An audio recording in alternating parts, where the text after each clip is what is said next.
Amar, I was going to ask you a question. I mean, what do you think businesses sourcing from India could do better or perhaps even differently today to contribute to end child labor in the sandstone sector?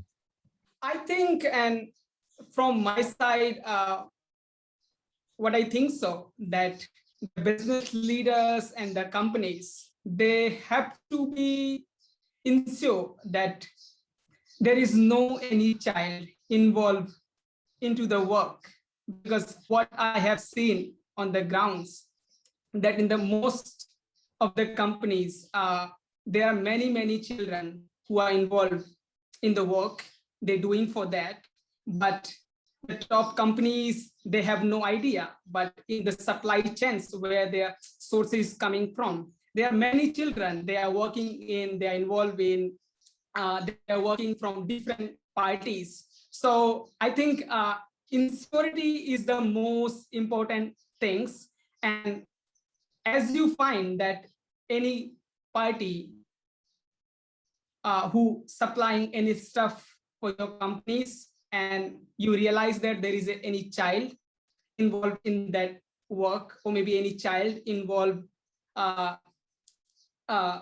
making any kind of the stuffs, I think you should stop buying anything from that side. So maybe they will be careful, and they won't take any child get into the work. So I think that's the best idea, what I believe so.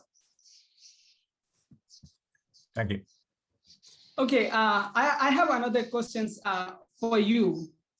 Like, unless business leader educate themselves and their employees on what child labor is, they won't be able to take effective action.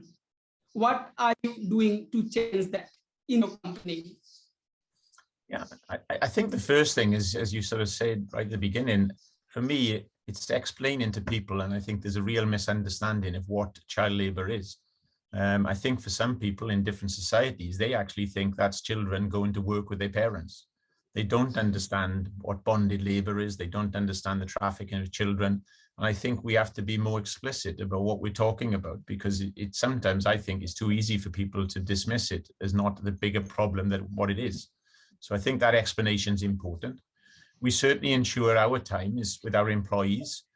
We are making them aware, and making them aware usually makes them engaged, because I think people do understand when they realize the size of the problem. Okay, so I have one more questions from you. What is your message to other business leader to end child labor by 2025, and how do you see? Yeah, I think from the starting point, as we've said in the discussion, is companies need to obviously understand their own supply chain, and there's no excuse for not understanding your own supply chain. So you've got to really understand what goes on.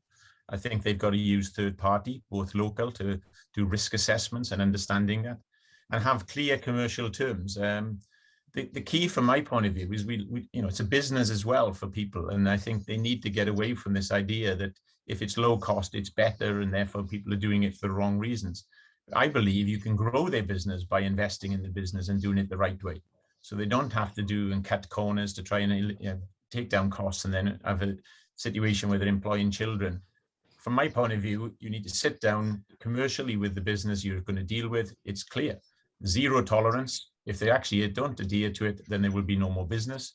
If they do adhere to it, we'd invest with them, invest in the business, grow the business, work with those suppliers, reward them commercially, and grow their business. And also, I think from other things businesses can look at is what we're looking at today. You can't do things just in isolation. You've got to come together. For me, on platforms like the ILO child labor platform, compound and multiply everybody's efforts, because I think that's needed. Because I think, as we heard recently, the numbers are still going in the wrong direction. So I think we've got to put even more effort in.